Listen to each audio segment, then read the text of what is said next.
देश में शनिवार को दुनिया के सबसे बड़े टीकाकरण अभियान के शुरू होने के साथ इस पर सियासत भी गर्मा गई है। कांग्रेस ने टीकाकरण अभियान के शुरू होने पर वैक्सीन पर फिर से सवाल उठाए। कांग्रेसी नेता मनीष तिवारी ने कहा कि अगर वैक्सीन भरोसेमंद है तो फिर मोदी सरकार से जुड़े लोग और मंत्री क्यों नहीं लगा रहे हैं वैक्सीन। वहीं केंद्रीय स्वास्थ्य मंत्री हर्षवर्धन ने कहा कि कोरोना के खिलाफ वैक्सीन संजीवनी का काम करेगी। उन्होंने लोगों से अपील की कि वे अफवाहों पर ध्यान न दें। रक्षा मंत्री राजनाथ सिंह ने नेपाल के विदेश मंत्री प्रदीप कुमार ग्यावाली के साथ शनिवार को हुई बैठक के बाद कहा कि भारत नेपाल संबंधों में असीम संभावनाएं हैं। राजनाथ सिंह ने ट्वीट किया कि नेपाल के विदेश मंत्री प्रदीप कुमार ग्यावाली के साथ आज बैठक शानदार रही।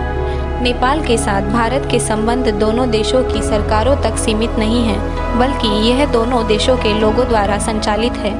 भारत और नेपाल के संबंध असीमित संभावनाओं वाले हैं। टीआरपी मामले में रिपब्लिक टीवी के editor and chief Arnab Goswami और ARG Outlier Media Private Limited के कर्मचारियों के खिलाफ 29 जनवरी तक कोई कार्रवाई नहीं होगी।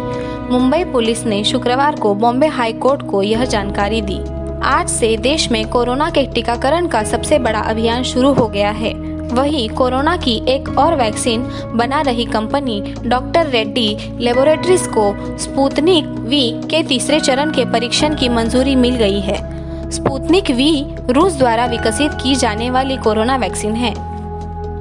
केंद्रीय राज्य परिवहन एवं राजमार्ग मंत्री नितिन गडकरी ने शुक्रवार को बताया कि 15 साल से पुराने वाहनों को नष्ट करने की वाहन परिमार्जन नीति को बहुत जल्द सरकार की तरफ से हरी झंडी मिल जाएगी। केंद्र सरकार ने इलेक्ट्रिक वाहनों को बढ़ावा देने के लिए 26 जुलाई 2020 को मोटर वाहन नियमों में संशोधन का प्रस्ताव दिया था, जिसके तहत 15 साल से पुराने वाहनों को नष्ट करने का नियम था। दुष्कर्म के आरोप में घिरे महाराष्ट्र के सामाजिक न्याय मंत्री धनंजय मुंडे को फिलहाल राहत मिल गई है।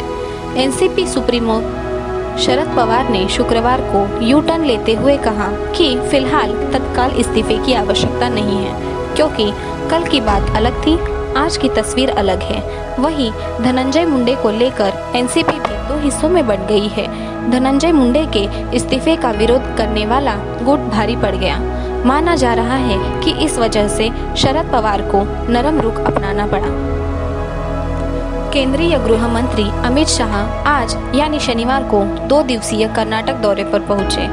बेंगलुरु हवाई अड्डे पर पहुंचकर कर्नाटक के मुख्यमंत्री बीएस येदियुरप्पा ने शाह का स्वागत किया। अपने 2 दिवसीय दौरे के दौरान अमित शाह बेलगावी जिले में एक रैली को संबोधित करेंगे, साथ ही कई परियोजनाओं का शुभारंभ करेंगे। अभी और पड़ेगी ठिठुरन वाली ठंड। उत्तर पश्चिम भारत में 2 से 4 डिग्री तक गिर सकता है न्यूनतम पारा। सामाजिक कार्यकर्ता अन्ना हजारे कृषि कानूनों के खिलाफ जारी आंदोलन का हिस्सा बनेंगे। उन्होंने कृषि कानूनों को लेकर केंद्र सरकार को अल्टीमेटम दिया है कि अगर किसानों के मुद्दे पर ठोस निर्णय नहीं हुआ तो 30 जनवरी से दिल्ली में किसानों के मुद्दे पर अपने जीवन का अंतिम भूख हड़ताल करेंगे। ब्रिस्बेन में चौथे टेस्ट के दूसरे दिन का खेल खराब मौसम और गीले मैदान की वजह से जल्दी खत्म कर दिया गया।